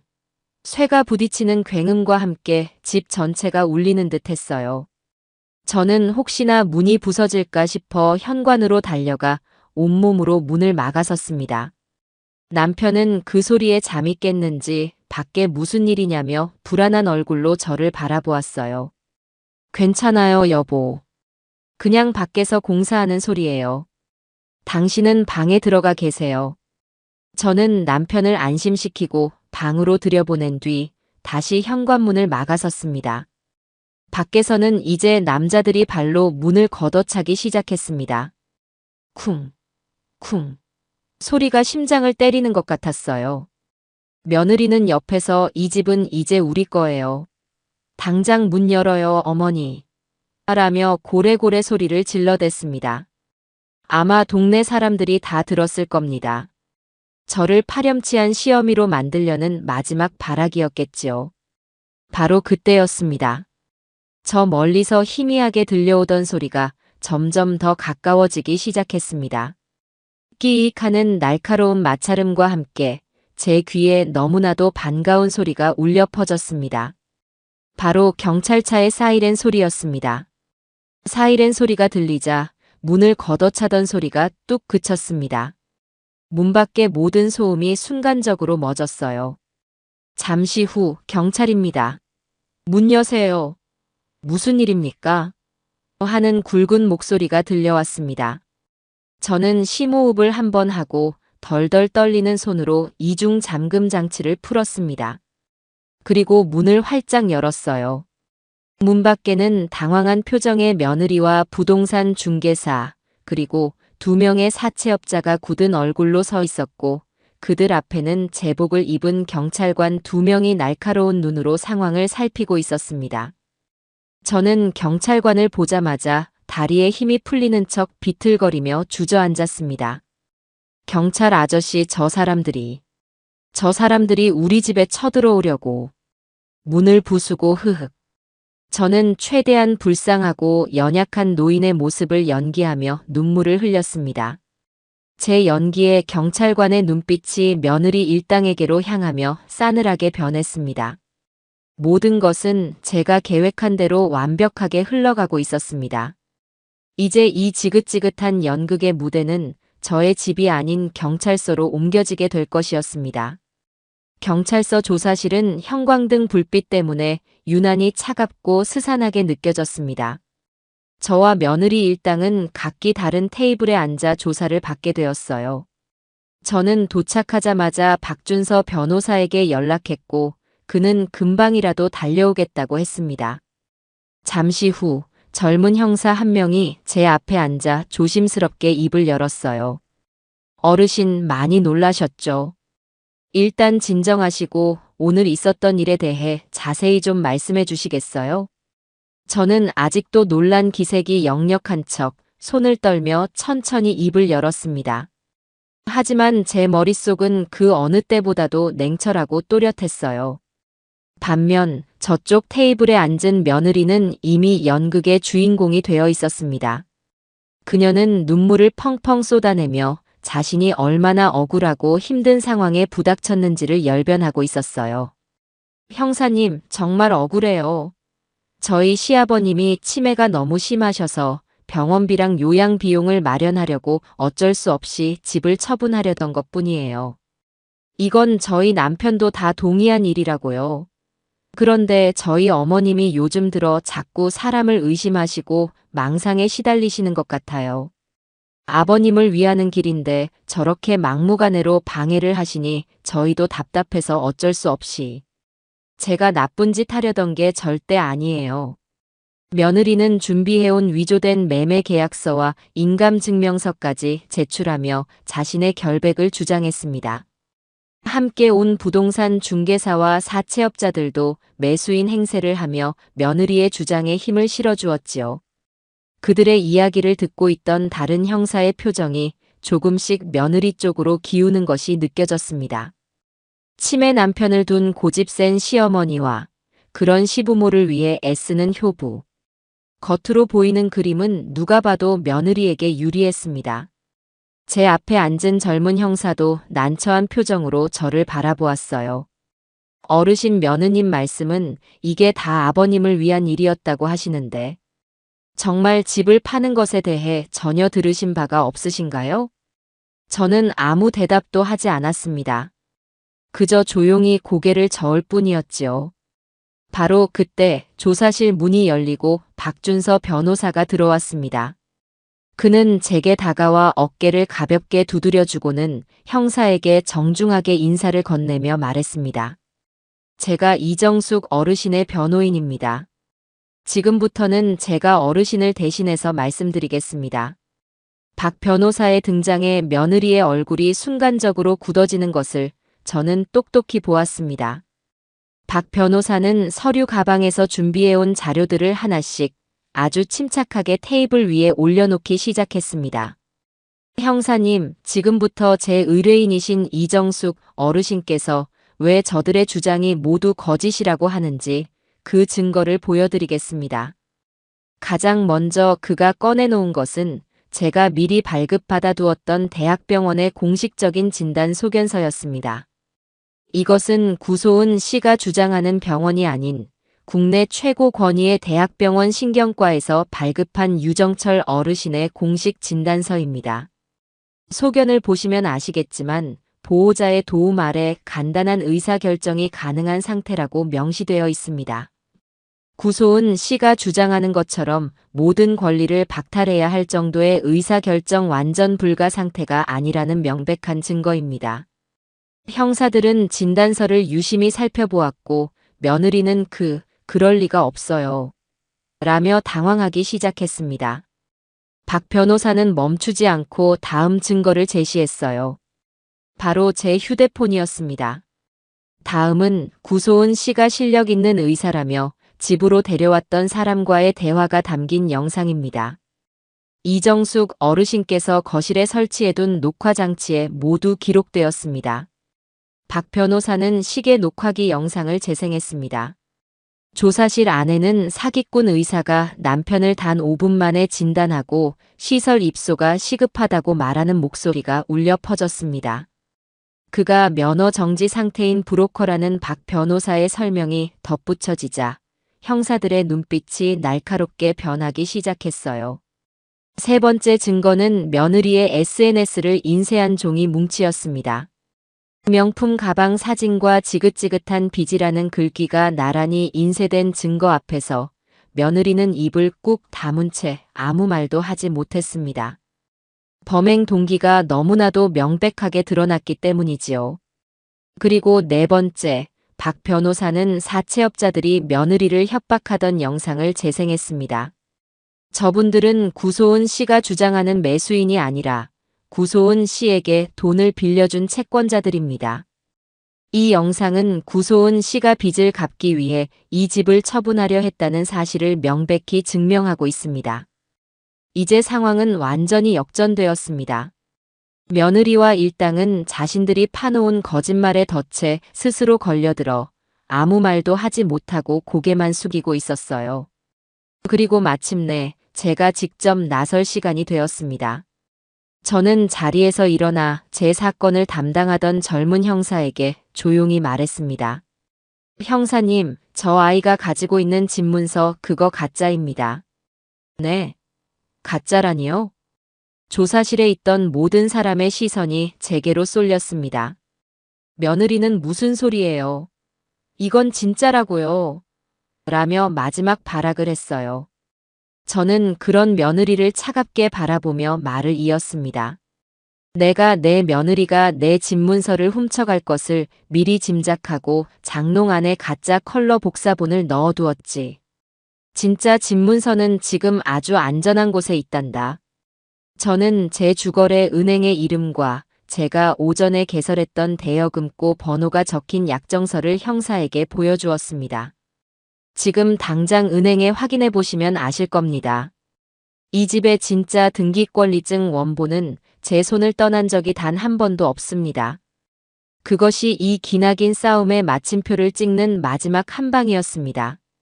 며느리 구소은의 얼굴이 하얗게, 정말이지 새하얗게 질려버렸습니다. 그녀의 눈에 가득했던 탐욕과 거짓의 불꽃이 한순간에 공포와 절망의 잿더미로 변하는 것을 저는 똑똑히 지켜보았습니다. 모든 것이 끝난 순간이었습니다. 조사실의 공기는 완전히 얼어붙었습니다. 형사 한 명이 즉시 은행 측에 연락해 사실관계를 확인했고 몇 분 지나지 않아 제 말이 모두 사실이라는 것이 증명되었어요. 며느리가 그토록 진짜라고 우기던 집문서는 제가 넣어둔 허술한 컬러 복사본에 불과했던 겁니다. 모든 거짓말이 탄로난 순간 며느리는 더 이상 효부도 억울한 피해자도 아니었습니다. 그저 사문서 위조와 사기 미수, 주거 침입 교사 혐의를 받는 추악한 범죄자일 뿐이었지요. 구소은 씨 사문서 위조 및 동행사, 사기 미수 혐의로 긴급 체포합니다. 변호사를 선임할 수 있으며 형사가 차가운 목소리로 미란다 원칙을 고지하며 그녀의 손에 수갑을 채우기 시작했습니다. 그제야 현실을 깨달은 며느리는 미친 사람처럼 비명을 지르며 발버둥 쳤습니다. 이거 놓으라고. 내가 뭘 잘못했는데. 어머니가 다 꾸민 짓이죠. 나를 이렇게 만들려고 일부러 함정을 판 거잖아요. 여보, 나 좀 살려줘. 내가 잘못했어. 그녀의 처절한 비명은 더 이상 누구의 동정도 사지 못했습니다. 함께 범행에 가담했던 부동산 중개사와 사채업자들도 공범 혐의로 줄줄이 조사를 받게 되었어요. 그들은 서로에게 책임을 떠넘기며 우리는 구소은 씨가 시키는 대로만 했다고 변명하기에 바빴습니다. 인간의 탐욕이 얼마나 추하고 비참한 결말을 맞이하는지를 보여주는 한편의 서글픈 연극과도 같았어요. 소란이 어느 정도 정리될 무렵 조사실 문이 벌컥 열리며 아들 성민이가 헬쑥한 얼굴로 뛰어들어왔습니다. 아마 경찰서에서 연락을 받고 불이 나게 달려온 모양이었어요. 아들은 수갑을 찬 채 울부짖고 있는 아내의 모습과 그 옆에 산처럼 굳건히 서 있는 그리고 테이블 위에 펼쳐진 수많은 증거들을 번갈아 쳐다보았습니다. 더 이상 아내의 그 어떤 감언이설도 눈물의 연극도 비집고 들어올 틈이 없는 완벽한 진실의 현장이었지요. 아들은 그 자리에 주저앉았습니다. 그리고는 땅을 치며 오열하기 시작했어요. 어머니, 제가 다 잘못했습니다. 제가 어리석어서. 제가 뭐라고 어머니를 의심하고. 어머니, 죄송합니다. 정말 죄송합니다. 아들은 제게 다가와 무릎을 꿇고 용서를 빌었습니다. 주변의 시선도 자신의 체면도 아무것도 생각나지 않는 듯 그저 어린아이처럼 울며 제게 매달렸어요. 저는 그런 아들을 차갑게 내려다보았습니다. 연민의 감정이 들지 않았다면 거짓말이겠지요. 하지만 지금은 아들을 용서하고 안아줄 때가 아니었습니다. 제 아들은 이번 기회에 뼈저리게 깨달아야만 했습니다. 무엇이 진실이고 거짓인지, 자신이 지켜야 할 진짜 가족이 누구인지를 말입니다. 일어나거라. 네 눈물이 지금 이 상황을 해결해 줄 수는 없다. 너는 네 아내가 저지른 죗값을 어떻게 치를지, 그리고 너는 앞으로 어떤 아들로, 어떤 아비로 살아갈지를 고민해야 할 것이다. 제 단호한 말에 아들은 더 이상 울지 못하고 그저 고개만 떨군 채 흐느꼈습니다. 저는 박 변호사의 부축을 받으며 먼저 경찰서를 빠져나왔습니다. 밖으로 나오니 시원한 저녁 바람이 얼굴을 스쳤어요. 마치 제 마음속을 짓누르던 무거운 돌덩이가 씻겨나가는 기분이었습니다. 집으로 돌아오니 전화기가 불이 나기 시작했습니다. 아마 경찰서에 드나드는 것을 본 동네 사람들이나 소식을 전해 들은 친척들이겠지요. 어떤 이는 형님, 괜찮으세요? 동서가 그럴 줄은 꿈에도 몰랐네요 라며 위로를 건넸고, 어떤 이는 그동안 오해해서 정말 죄송합니다. 사람을 잘못 봐도 한참 잘못 봤네요 라며 사과를 해왔습니다. 그리고 가장 반가운 전화는 박선영 선생에게서 걸려왔습니다. 어르신, 방금 박 변호사님께 연락받았어요. 다 해결됐다면서요? 정말 잘 되셨어요. 제가 다 속이 시원하네요. 박 선생은 자기 일처럼 기뻐하며 훌쩍이기까지 했습니다. 저는 그녀에게 진심으로 고마움을 전했어요. 그녀의 용기 있는 고백이 없었다면 이 모든 싸움은 시작조차 하지 못했을 테니까요. 모든 통화가 끝나고 집에는 다시 고요함이 찾아왔습니다. 저는 조용히 남편이 잠든 방으로 들어갔어요. 남편은 아무것도 모른 채 세상에서 가장 평온한 얼굴로 잠들어 있었습니다. 저는 남편의 이마에 돋은 흰머리를 가만히 쓸어 넘겨주었습니다.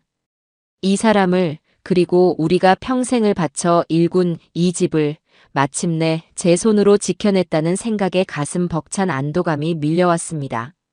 물론 아직 모든 것이 끝난 것은 아니었습니다. 며느리의 법적 처벌 문제도 남아있고 아들과의 서먹해진 관계도 회복해야겠지요. 하지만 가장 크고 어두웠던 폭풍은 이제 지나갔습니다. 저는 지치고 힘들었지만 동시에 그 어느 때보다도 강인해진 기분이었어요. 저는 더 이상 누군가에게 의지하는 연약한 늙은이가 아니었습니다. 제 인생의 주인은 바로 저 자신이라는 것을 이 지독한 싸움을 통해 온몸으로 깨닫게 된 것이었습니다. 창밖으로 보이는 밤하늘의 달이 유난히 밝고 선명하게 빛나고 있었습니다. 며느리가 구치소에 수감되고 세상이 온통 뒤집힌 것 같았던 소란이 가라앉은 후 우리 집에는 어색한 평온이 찾아왔습니다. 하지만 제 마음속에서는 아직 전쟁이 끝나지 않았어요. 법적인 절차들이 남아 있었고 무엇보다 산산조각 난 아들 녀석의 마음과 우리 가족의 관계를 어떻게 다시 추슬러야 할지 막막했습니다. 저는 박준서 변호사의 도움을 받아 법적인 문제들을 하나씩 정리해 나가기 시작했습니다. 박 변호사는 제게 며느리에 대한 형사 고소와는 별개로 그동안 제가 받은 정신적인 피해에 대한 위자료 청구 소송도 진행할 수 있다고 알려주었어요. 이모님, 구소은 씨의 죄질은 아주 나쁩니다. 사문서 위조의 사기 미수, 주거 침입 교사까지 더하면 초범이라 해도 실형을 피하기는 어려울 겁니다. 이모님께서 강력한 처벌을 원하신다는 의사를 밝히시면 재판부에서도 그 점을 충분히 고려할 거고요. 박 변호사의 말을 듣는 제 마음은 복잡했습니다. 당연히 괘씸했지요. 저와 남편의 인생을 통째로 집어삼키려 했던 그 아이를 생각하면 법이 허용하는 가장 큰 벌을 받게 하고 싶은 마음이 왜 없었겠어요. 하지만 그 아이는 동시에 제 어리석은 아들이 한때 사랑했던 아내이자 제 손주들의 어미이기도 했습니다. 제 손으로 며느리를 차가운 감옥에 보내는 것이 과연 최선일까 밤새 잠 못 이루고 고민했습니다. 그것은 복수일지는 몰라도 상처 입은 우리 가족을 위한 진정한 해결책은 아니라는 생각이 들었어요. 며칠 뒤 아들이 헬쑥해진 얼굴로 저를 찾아왔습니다. 그동안 마음고생이 얼마나 심했는지 10년은 늙어버린 듯한 모습이었어요. 아들은 제 앞에 무릎을 꿇고 아무 말 없이 고개만 숙이고 있었습니다. 일어나거라. 사내 자식이 언제까지 그렇게 무릎만 꿇고 있을 게냐. 제 말에 아들은 천천히 일어났지만 여전히 제 눈을 마주치지 못했습니다. 어머니, 제가 어떻게 하면 좋을지 모르겠습니다. 소은이 면회를 다녀왔는데 잘못했다고 한 번만 용서해달라고 울면서 매달리는데 마음이 너무. 그래서 또 흔들리더냐? 제 날카로운 질문에 아들은 입술을 깨물었습니다. 저는 그런 아들을 보며 마음을 정했습니다. 이 아이를 이대로 두었다가는 평생 그 독사 같은 계집의 그림자에서 벗어나지 못할 것이었어요. 제 아들을 위해서라도 제가 더 독해져야만 했습니다.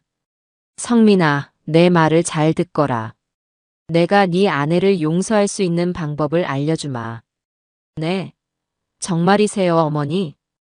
아들의 눈이 희망으로 흔들렸습니다. 저는 아들의 눈을 똑바로 쳐다보며 아주 차갑고 분명한 목소리로 말했어요. 나는 네 아내에게 민사소송을 걸어 위자료를 청구하지 않을 것이고 재판부의 선처를 구하는 탄원서도 내줄 생각이다. 그래서 네 아내가 감옥에 가지 않고 집행유예로 풀려날 수 있도록 내가 할 수 있는 모든 것을 다 해주마. 어머니, 정말 감사합니다. 하지만 조건이 있다. 저는 말을 이었습니다. 내 조건은 3가지다. 첫째, 너는 당장 그 아이와 이혼해라. 서류를 깨끗하게 정리하고 다시는 상종하지 않겠다고 내 앞에서 약속해야 한다. 둘째, 너는 정신과에 가서 상담 치료를 받아라. 너 자신이 왜 그렇게 쉽게 다른 사람의 말에 휘둘리고 진실을 보지 못했는지 전문가의 도움을 받아 스스로를 돌아봐야 한다. 마지막 셋째, 너는 앞으로 네 애비에게 진정한 아들 노릇을 해야 한다. 주말마다 찾아와서 아비 목욕도 시켜드리고 말벗도 되어드리고 이 어미가 힘들지 않게 집안일도 도와야 한다. 이 3가지 조건을 네가 모두 지킨다면 나도 네 아내에게 마지막 자비를 베풀어 주겠다. 하지만 하나라도 지키지 못한다면 나는 그 아이를 법정 최고형으로 다스려달라고 재판부에 요청할 것이다. 어떻게 하겠느냐? 제 단호한 제안에 아들은 한참 동안 아무 말이 없었습니다. 그의 얼굴에 수많은 감정이 스쳐 지나갔어요. 아내에 대한 미련, 저에 대한 죄송함, 그리고 앞으로 자신이 져야 할 책임의 무게까지. 한참의 침묵 끝에 아들은 마침내 고개를 끄덕였습니다. 그의 눈에는 눈물이 고여 있었지만 이전처럼 약한 모습이 아니었어요. 모든 것을 받아들이고 새로 시작하려는 사람의 굳은 결의가 느껴졌습니다. 어머니, 그렇게 하겠습니다. 어머니께서 말씀하신 3가지 제가 목숨을 걸고 다 지키겠습니다. 그날 이후 아들은 놀랍도록 달라지기 시작했습니다. 며칠 지나지 않아 변호사를 통해 이혼 서류를 정리했고 매주 병원에 가서 상담 치료를 받는다고 제게 보고해 왔어요. 그리고 약속대로 주말마다 우리 집을 찾아왔습니다. 처음에는 서먹하고 어색해했지만 시간이 지날수록 아들은 진심으로 아버지 곁을 지켰습니다. 남편의 휠체어를 밀고 동네를 산책했고 제가 하기 힘들어했던 마당에 잡초를 뽑고 낡은 창고를 수리하는 등 꾸준히 일을 마다하지 않았어요. 어느 주말 오후에는 아들이 남편의 목욕을 돕겠다며 욕실로 모시고 들어갔습니다. 한참 동안이나 물소리와 두런두런 이야기 소리가 들려왔어요. 잠시 후 아들은 땀을 뻘뻘 흘리며 깨끗한 내의로 갈아입은 남편을 부축하고 나왔습니다. 그런데 남편의 표정이 정말 오랜만에 보는 환한 미소를 띠고 있었어요. 남편은 제게 다가와 아들을 가리키며 말했습니다. 정수가, 우리 아들 우리 성민이가 아빠 등을 다 밀어줬어. 아주 시원해. 순간적으로 정신이 맑아진 남편이 아들을 똑똑히 알아본 것이었습니다. 그 말을 듣는 순간 아들의 눈에서 굵은 눈물방울이 툭 하고 떨어졌습니다. 저 역시 차오르는 눈물을 참을 수가 없었어요. 우리 가족의 깨졌던 신뢰가 그렇게 아주 조금씩 서툴지만 진실된 노력으로 다시 붙어가고 있었습니다. 가족의 상처가 조금씩 아물어갈 무렵 저는 제게 가장 큰 은혜를 베풀어준 박선영 선생을 집으로 초대했습니다. 저는 그녀에게 따뜻한 차를 대접하며 봉투 하나를 건넸어요. 이게 뭐예요, 어르신? 고마움의 표시다. 그리고 부탁이 하나 있어. 저는 박선영 선생에게 다시 남편의 요양보호사로 와줄 수 있겠냐고 물었습니다. 제가 다시 가도 괜찮을까요? 박 선생만큼 내가 믿을 수 있는 사람이 어디 있겠어. 다만 예전과는 다를 거야. 저는 박준서 변호사가 작성해준 정식 고용계약서를 그녀 앞에 내밀었습니다. 계약서에는 이전보다 훨씬 좋은 조건의 급여와 근무 시간이 명시되어 있었고 보호자의 업무에 가족은 일절 간섭하지 않는다는 조항까지 들어 있었어요. 이것은 단순한 일자리가 아니라 제가 그녀에게 보내는 존중과 신뢰의 약속이었습니다. 박선영 선생은 계약서를 읽어내려가다 말고 결국 눈물을 터뜨렸습니다. 어르신 감사합니다. 정말 열심히 할게요. 유정철 어르신, 제가 가족처럼 모실게요. 그렇게 박선영 선생이 우리 집으로 다시 돌아오면서 비로소 모든 것이 제자리를 찾은 듯한 기분이 들었습니다. 며느리가 남긴 상처는 깊었지만 그 상처를 통해 저는 누가 진짜 내 사람인지를 똑똑히 알게 되었습니다. 진정한 회복은 모든 것을 과거로 되돌리는 것이 아니라 상처를 딛고 새로운 관계를 만들어 나가는 과정이라는 것을 저는 그렇게 몸소 깨닫고 있었습니다. 시간은 덧없이 흘러 뜨거웠던 여름이 가고 서늘한 가을바람이 마당의 감나무 잎을 붉게 물들이기 시작했습니다. 그동안 우리 가족에게는 많은 변화가 있었어요. 아들은 약속대로 이혼 절차를 말끔하게 마무리했습니다. 전 며느리, 이제는 남이 된 구소은은 제가 제출한 탄원서 덕분인지 다행히 실형은 면하고 집행유예를 선고받았다는 소식을 박 변호사를 통해 전해 들었습니다. 하지만 그녀는 법원으로부터 저희 가족에게 접근하지 말라는 명령을 함께 받았고 산더미처럼 불어난 자신의 빚을 온전히 혼자 힘으로 감당해야 하는 처지가 되었다고 해요. 저는 더 이상 그 아이의 소식에 귀 기울이지 않았습니다. 그것이 그 아이가 스스로 저지른 일에 대해 마땅히 치러야 할 몫이었으니까요. 아들은 저희 집에서 멀지 않은 곳에 작은 집을 얻어 독립했습니다. 그리고 주말마다 우리 집을 찾는 것은 이제 아들의 가장 중요한 일과가 되었어요. 처음에는 어색하고 죄스러운 마음에 제 눈치만 살피던 아들이었지만 이제는 제법 편안한 얼굴로 아버지와 장난도 치고 제게 시시콜콜한 자기 이야기를 늘어놓기도 했습니다. 상담 치료가 아들에게 좋은 영향을 주고 있는 듯 했어요.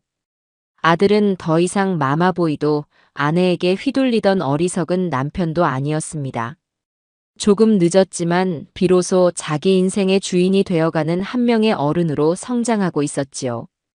박선영 선생은 예전보다 더 밝고 활기찬 모습으로 남편을 돌봐주었습니다.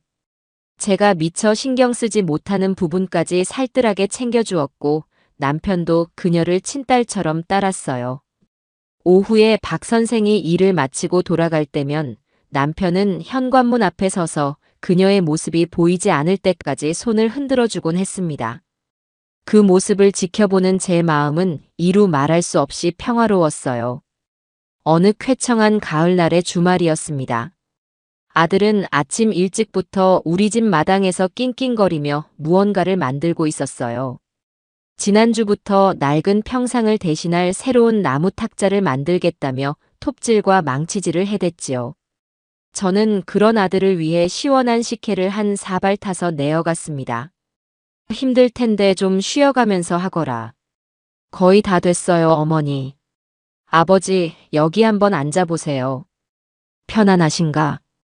아들은 땀을 닦으며 휠체어에 앉아 계시던 남편을 새로 만든 나무 의자로 옮겨드렸습니다. 남편은 마치 어린아이처럼 신이 나서 탁자를 손으로 쓸어보기도 하고 의자의 등을 깊숙이 기대보기도 했어요. 좋다. 아주 좋다. 우리 아들이 만든 거라 그런지 엉덩이가 착 붙네. 남편의 칭찬에 아들은 멋쩍은 듯 머리를 극적였습니다. 저는 갓 삶아낸 따끈한 밤과 과일을 접시에 담아 탁자 위에 올려놓았어요. 박선영 선생도 환하게 웃으며 남편 곁에 앉았습니다. 그렇게 우리 네 사람은 아들이 직접 만든 탁자에 둘러앉아 가을 햇살을 받으며 도란도란 이야기를 나누었습니다.